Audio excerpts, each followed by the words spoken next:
ઓછો છે. પ્રભુ અદ્ભુત પ્રભુ છે. ગયો ને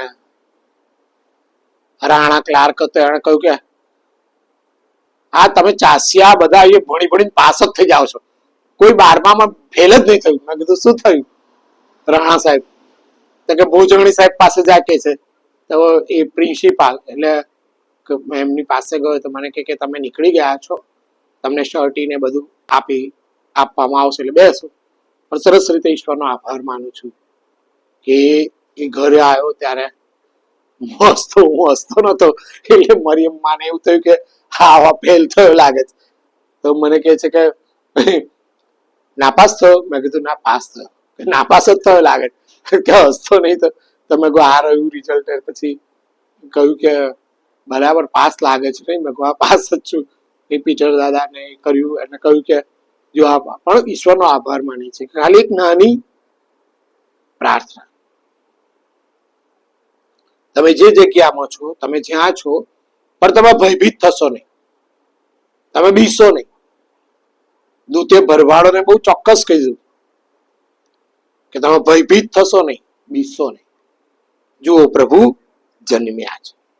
તો આ બધું આપણા માટે એક અદ્ભુત સમાધાન છે. આપણા બધાને માટે એક અદ્ભુત સમાધાન છે કે આપણા મનનું બધું સમાધાન થઈ જાય છે. આ બધા દાખલાઓ આપણને કંઈક ને કંઈક શીખવી જાય છે, સમજાઈ જાય છે, અને આપણને આત્મિક રીતે તૈયાર કરે છે, માનસિક રીતે તૈયાર કરે છે, શારીરિક રીતે તૈયાર કરે છે, અને આપણને સારું વિચારવું, સારું કરવું, સારું દોડવું, એ બધી જ બાબતોનું આપણને ભાન કરાવે છે. એટલે ઈશ્વરનો જેટલો આભાર માને એટલો ઓછો છે કે પહેલી ટ્રાયલ હું નીકળી ગયો અને ખરેખર એ દિવસે રિઝલ્ટ લઈને આવ્યો ને નીકળી ગયો. અને સાંજના સમયે Benjamin Rathod Behrampura CNI ચર્ચના pastorate કમિટીના સભ્ય તરત જ ખ્રિસ્તી બંધુ લઈને અને કહ્યું રજનીકાંતભાઈ GST માટેનું ફોર્મ બહાર પડી ગયા છે, તમે ભરી દો, તમે ખરેખર સિલેક્ટ થઈ જશો. અને મેં કીધું કે હું પાસ થઈ ગયો. ના મને ખબર હતી તમે પાસ થઈ ગયા છો એટલે જ હું તમને આ કહેવાને માટે આવ્યો. અંદર જ પછી હિલિલિયન બેન ક્રિસ્ટીના ત્યાં આગળ ગયો ને એમણે કહ્યું કે સારી રીતે રાજુ તું પાસ તો થઈ ગયો, પણ કંઈ નહીં હું તને એપ્લિકેશન લખી આપું છું. ને એપ્લિકેશન અમે લખી આપી અને પછી ત્યાં બહેરામપુરાની અંદર જ પોસ્ટ ઓફિસમાં જઈને અમે મોકલી આપી. અને તરત જ અમને ખરેખર ફોર્મ ત્રીજા દિવસે પાછું અમને મળી ગયું.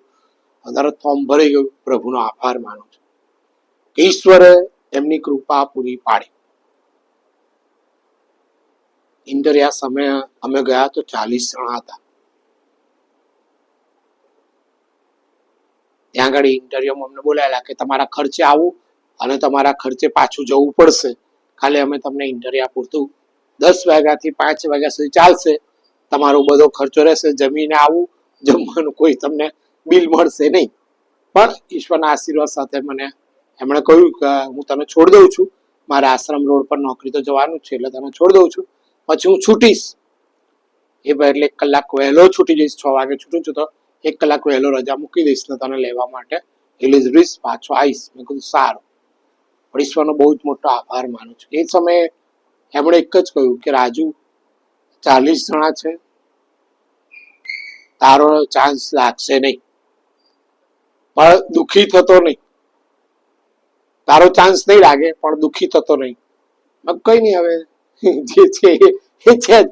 તો કે અત્યારે તું હશે છે પણ સાંજે તને પછી દુઃખ થશે. મેં કીધું ના ના, જો ઈશ્વરની ઈચ્છા હશે ને તો બાઇબલ કોલેજમાં પસંદગી મળશે, નહીં હોય તો કઈ વાંધો નહીં. અને એમ કરીને મને મૂકીને ગયા.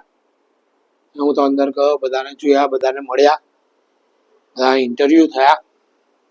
મેં તે દિવસ પેપર નહોતું વાંચ્યું, પણ 17 જણા અમારી આસપાસ બેઠેલા, વચ્ચે ખુરશી, એમાં આપણે જઈને બેસવાનું, ખુરશી આપણે ફેરવતું રહેવાનું, એક એક પ્રશ્નનો પ્રશ્ન કરે, આપણે એને જવાબ આપતું રહેવાનું. અને પેલી બાજુથી બે વ્યક્તિ નીકળી જાય તો બીજા રૂમમાં જતો રહે. આ બાજુનું આવે, આ બાજુ બેસવાનું, પેલી બાજુ જતો રહેવાનું. પછી ત્યાંથી પાછા સીધા ચર્ચમાં બધા ભેગા થવાનું.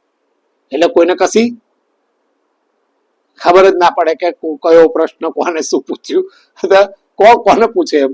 પણ હું તો ગયો, બેઠો, પછી બધા પ્રશ્નો મને પૂછ્યા. પણ એક જણ પૂછ્યું કે આજે શાની હડતાળ છે? તો મેં તો કીધું લારી ગલ્લા બંધ. તો કે આ પેપર વાંચો છો, જનરલ નોલેજ સારું છે. મેં તો અજાણે જ બોલ્યો. એ તો CA9 ની અંદર હિસાબમાં તો બહુ ધુરંધર માણસ હતા, સેક્રેટરી હતા ડાયોસિસના, અને એ મને તો બહુ મોટો પ્રશ્ન કર્યો કે આજે શાની હડતાળ છે? તો મને પ્રભુએ ખબર નહીં, મેં કહું આ લારી ગલ્લા બંધની આજે હડતાળ છે. કે સરસ સરસ બધા સેવા વિશેના પ્રશ્નો પૂછ્યા. અને છેલ્લે પછી પ્રિન્સિપાલ એક જ પ્રશ્ન પૂછ્યો, આ અક્ષર સરસ છે, તમારા છે? મેં કીધું આ અક્ષર મારા છે. ત્યાર તરત બિશપ પોલ ચૌહાણ સાહેબે પ્રશ્ન કર્યો, એપ્લિકેશનમાં અલગ અક્ષર છે અને આ અલગ અક્ષર છે, આ અલગ અક્ષર છે, હવે આ અક્ષર કોના છે? મેં કહ્યું આ એપ્લિકેશનના અક્ષર